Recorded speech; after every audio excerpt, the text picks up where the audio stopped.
नमस्ते दोस्तों, मैं डॉक्टर अनीता और मेरे चैनल पर आप सभी का स्वागत है। और अपना टॉपिक चल रहा था छंद। इसमें अब आज दूसरे पार्ट में हम देखेंगे कि छंद शास्त्र संबंधी शब्दावली। अब छंद शास्त्र संबंधी शब्दावली में सबसे पहले जानेंगे यति के बारे में कि छंद में यति क्या होती है। किसी भी छंद का वाचन करते समय जहाँ विराम लिया जाता है उसे यति कहते हैं। यति किसे कहेंगे कि छंद का जब भी वाचन करेंगे और जहाँ पर हम विराम लेंगे उसे क्या कहेंगे, यति। इसके लिए ये मालिनी छंद का उदाहरण देखते हैं कि प्रिय पति वह मेरा प्राण प्यारा कहाँ है, दुख जल निधि डूबी का सहारा कहाँ है, लक मुख जिसका मैं आज लो जी सकी हूँ, वह हृदय हमारा नैन तारा कहाँ है। अब इस मालिनी छंद के उदाहरण में देखिए कि इसमें प्रिय पति वह मेरा प्राण प्यारा कहाँ है। इसमें देखिए एक वर्ण मालिनी छंद में 2 3 4 5 6 7 8 1 2 3 4 5 6 7। अब इसमें देखिए कि 8 और 7 पर यति हो रही है। यति यहाँ से मतलब है विराम, कि 8 और 7 पर विराम लिया जा रहा है, तो उसे क्या कहेंगे, यति कहेंगे। दूसरा देखते हैं गति। गति किसी भी छंद का वाचन करते समय स्वर में आने वाले आरोह अवरोह उतार चढ़ाव को गति कहा जाता है। ये मात्रिक छंदों के लिए आवश्यक है। जैसे रघुकुल रीति सदा चली आई, प्राण जाए पर वचन न जाए। अब इसमें देखिए कि रघुकुल रीति सदा चली आई, प्राण जाए पर वचन न जाए, एक ही स्वर में वाचन हो रहा है। आरोह अवरोह जो इसमें उतार चढ़ाव आ रहा है वो क्या है, गति है। अगला जानेंगे तुक। तुक से यहाँ तात्पर्य है कि छंदों के चरणों के अंत में प्राप्त होने वाली समान स्वर ध्वनि को तुक कहा जाता है। जैसे अभी इससे ऊपर वाला दोहा था कि रघुकुल रीति सदा चली आई, प्राण जाए पर वचन न जाए। इसमें चरणों के अंत में जो समान स्वर ध्वनि आती है वो तुक होती है। जैसे आई और जाई, ये क्या है, तुक मिल रही है। तो ये क्या होगी, छंदों के चरणों के अंत में हमें जो समान स्वर ध्वनि मिल रही है वो क्या है, तुक है। अगला है पाद या चरण। किसी भी छंद के चतुर्थ या चौथे भाग को पाद या चरण कहा जाता है।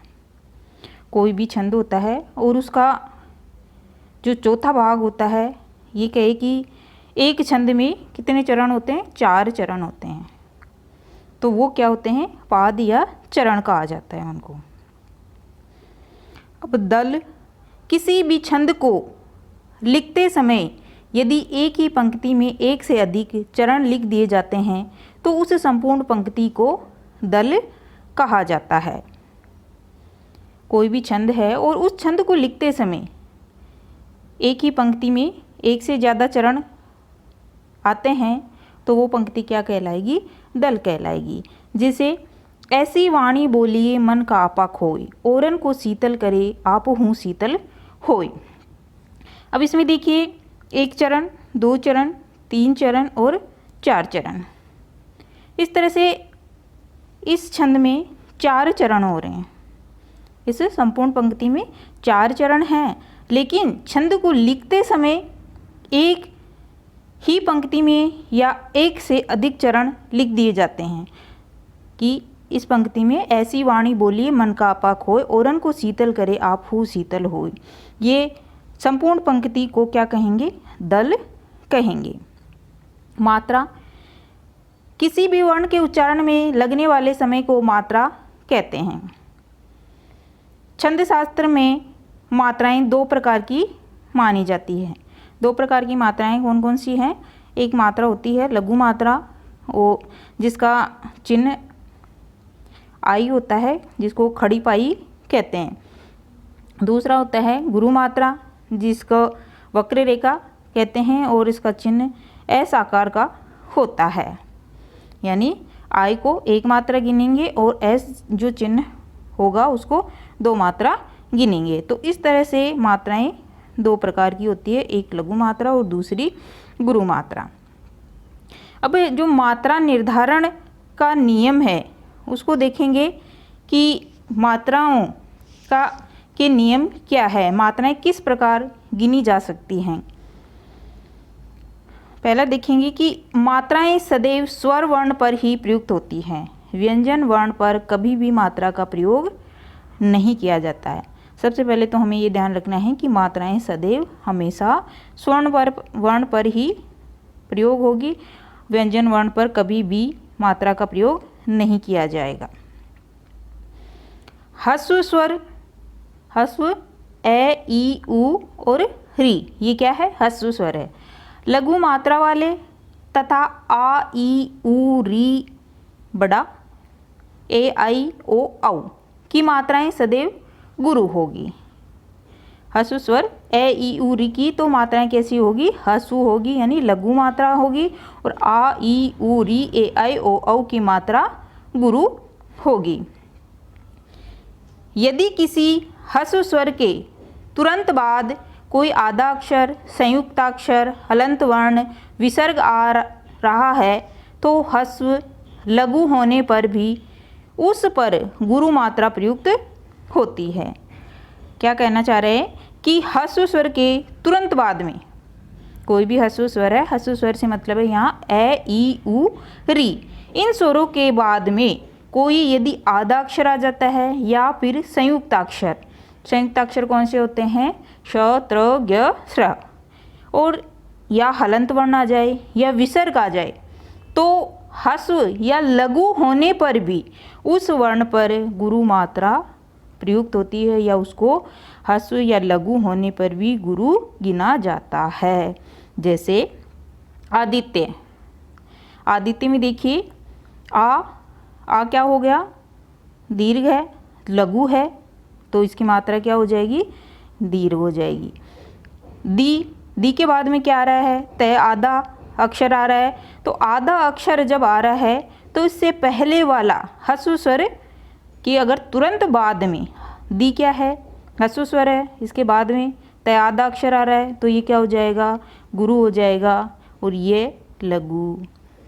इसी तरह देखेंगे स्वागतम, से को नहीं गिनेंगे, वाह क्या है, इसमें लघु है, गुरु है, और ग लघु है। इसी तरह तय के बाद में मैं क्या आ रहा है, हलंत वर्ण आ रहा है, हलंत वर्ण आ रहा है तो तय क्या हो जाएगा, गुरु वर्ण हो जाएगा।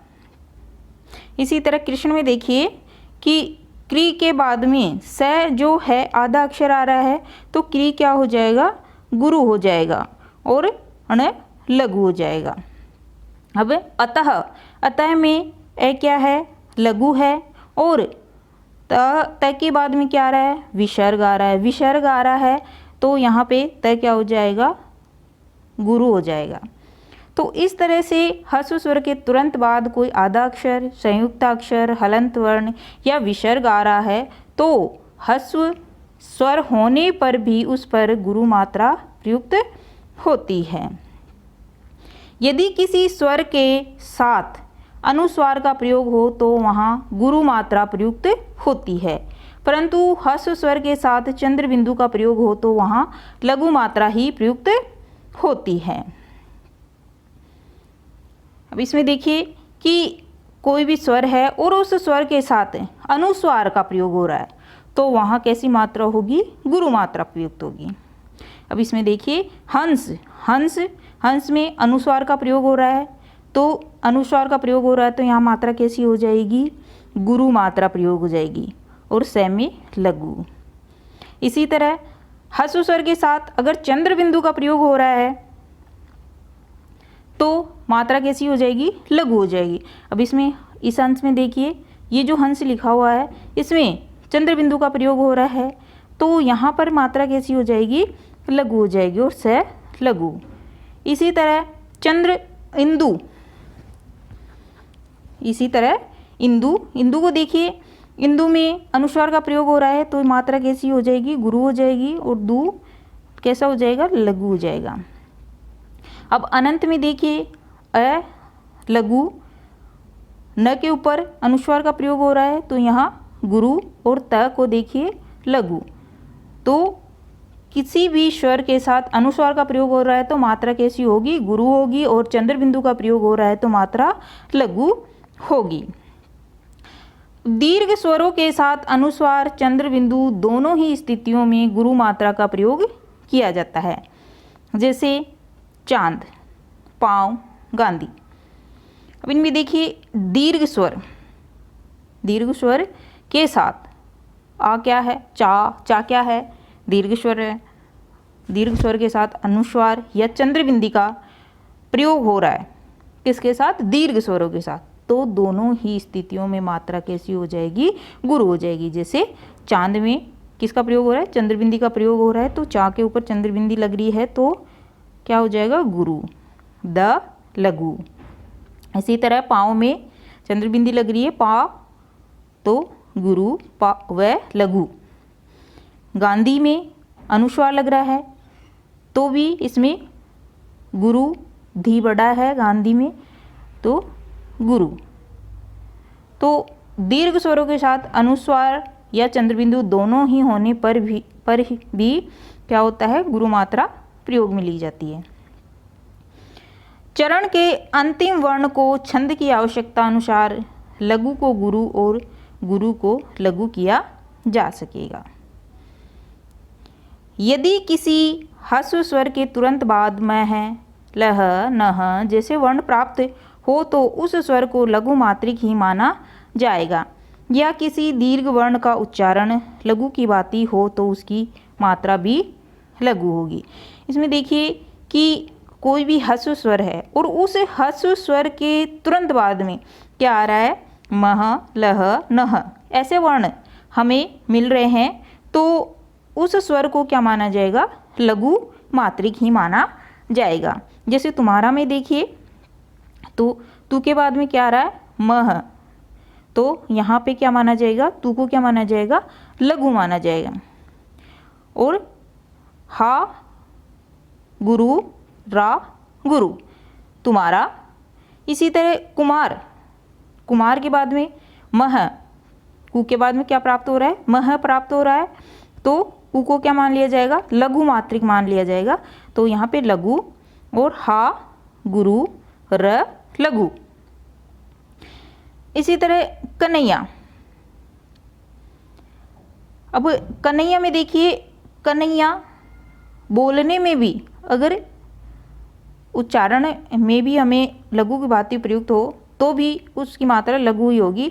लेकिन यहाँ पे देखिए कन्हैया में नह, नह प्राप्त हो रहा है हमें, तो कह क्या मान लिया जाए, कह तो क्या है इसमें, लघु, और है गुरु या गुरु। तो इस तरह से किसी भी स्वर के बाद में अगर मह, लह, नह जैसे वर्ण हमें प्राप्त होते हैं तो उस स्वर को हमेशा लघु ही माना जाएगा। अब गण विचार देखते हैं कि छंद शास्त्र में 3 वर्णों के व्यवस्थित समूह को गण कहा जाता है। गण में, छंद शास्त्र में गण 8 माने जाते हैं। गण क्या होते हैं, 3 वर्णों का एक समूह होता है, वो क्या होता है, गण होता है। गण के लिए सूत्र है य, माता, राजभान, सलगा। यहाँ जो आरंभिक 8 वर्ण गण सूचक और अंतिम 2 लघु और गुरु हैं। ये 8 वर्ण जो हैं इनको जानेंगे। ये गण, ये माता, राजभान, सलगा सूत्र के अनुसार ही हैं। सबसे पहले गण का नाम है यगण। अब यगण के सूत्रानुसार स्वरूप देखते हैं तो यगण का ये माता, और इसका मात्रा के अनुसार स्वर देखते हैं तो ये माता में देखो ये लघु है, माँ गुरु है, ता गुरु है, तो इसका मात्रा चिन्ह इस तरह से आ जाएगा लघु गुरु गुरु। उदाहरण के तौर पर देखिए तो यशोदा लघु गुरु गुरु। मगन मगन मातारा,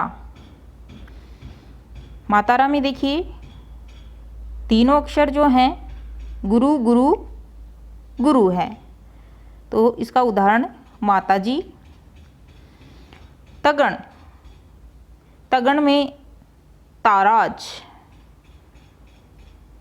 गुरु गुरु लघु, मात्राएं क्या होगी गुरु गुरु लघु। उदाहरण देखें तो मैदान। रगण रगण में राजभा और मात्राएं देखें तो गुरु लघु गुरु। उदाहरण कामना। इसी तरह जगण जगण में जबान सूत्र और मात्रानुसार देखें तो जबान में लघु गुरु लघु और उदाहरण देखें तो खदान। भगण भानस, मात्राएं देखें तो गुरु लघु लघु। उदाहरण भारत। नगण नगण नस्ल लघु लघु लघु। नगर। सगण सलगा लघु लघु गुरु मात्राएं प्राप्त हो रही हैं। उदाहरण के तौर पर देखें तो अनीता। इन 8 गणों में से जो 4 गण माने जाते हैं वो शुभ एवं 4 अशुभ माने जाते हैं। शुभ गण मंगल सूचक और अशुभ गण अमंगल सूचक होते हैं। अब इनमें जो शुभ गण या जो मंगल सूचक गण हैं वो है यगण, मगण, भगण और नगण। और जो अमंगल सूचक गण हैं वो हैं तगण, रगण, जगण और सगण। तो इस तरह से 4 गण तो क्या होते हैं शुभ गण होते हैं और 4 गण अशुभ होते हैं। तो इस तरह से दोस्तों आज हमने जाना छंद के बारे में, और मैं आशा करती हूँ कि आप लोगों को अच्छे से समझ में आया होगा। तो मेरे द्वारा बनाए गए वीडियो अगर आप लोगों को अच्छे लगते हैं, समझ में आते हैं, तो प्लीज़ मेरे वीडियो को लाइक, शेयर और सब्सक्राइब कीजिए। धन्यवाद।